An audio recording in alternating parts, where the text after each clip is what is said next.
ആ പട്ടിയെ മരണം വരെ താൻ പോറ്റുമെന്ന് പ്രതിജ്ഞ എടുത്തത് നമ്മൾ പത്രത്തിൽ കണ്ടു. ഇങ്ങനെയൊക്കെ നടക്കുന്ന ഈ കാലഘട്ടത്തിലും ഒരു ജിന്ന് പുരുഷനെ സ്വന്തം മകളെ കല്യാണം കഴിച്ചു കൊടുത്ത് നമ്മൾ കേട്ടിട്ടില്ല.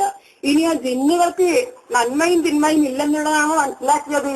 നിക്കാഹ് ചെയ്യാത്തൊരു പെണ്ണിനെ ജിന്നുകൾ പോയിട്ട് സമീപിക്കുമോ? ഇല്ല, ജിന്നുകളിൽ നല്ലവരുണ്ട്. ഖുർആൻ പറയുന്നു, വലഖദ് ദറഅനാ ജഹന്നമ കസീറൻ മിനൽ ജിന്നി വൽ ഇൻസി. ജിന്നിൽ നിന്നും മനുഷ്യരിൽ നിന്നുള്ള ആളുകളെ കൊണ്ട് നരകം നാം നിറക്കും. സ്വർഗത്തിൽ അവരുണ്ട്. നന്മ ചെയ്ത ജിന്നുകൾ സ്വർഗത്തിലുണ്ട്, തിന്മ ചെയ്തവർ നരകത്തിലുണ്ട്. അതുകൊണ്ട് ഒരു പെണ്ണിന്റെ അരികിലേക്കും നിക്കാഹ് ചെയ്യാതെ അങ്ങോട്ട് ഓടിച്ചെന്നിട്ട് അവളുമായി ഒരു മനുഷ്യ സ്ത്രീയുമായി ബന്ധപ്പെടാൻ ഭൂമി ലോകത്തിൽ അള്ളാഹു സൃഷ്ടിച്ച ഒരു ജിന്നും ഇന്നേ വരെ തയ്യാറായിട്ടില്ല. ഇവർക്ക് ഇതിന്റെ തെളിവായിട്ട് എടുത്തു പറയാനുള്ള എന്താണെന്ന്, സ്വർഗത്തില് സ്ത്രീകൾ എന്നപ്പോ ആയത്തിന് പറയല് ലം യസ്മിസു ഇന്ന ഇൻസും ഖബലഹും വലാ ജാൻ.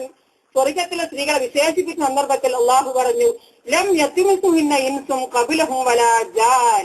അവരെ ആ സ്ത്രീകളെ ഇതിന് മുമ്പ് മനുഷ്യൻ സ്പർശിച്ചിട്ടില്ല, ജിന്ന് സ്പർശിച്ചിട്ടില്ലാത്ത സ്ത്രീകള്. സഹോദരിമാരെ, ആ ഖുർആനായത്ത് ഒന്ന് വ്യക്തമായി പഠിച്ച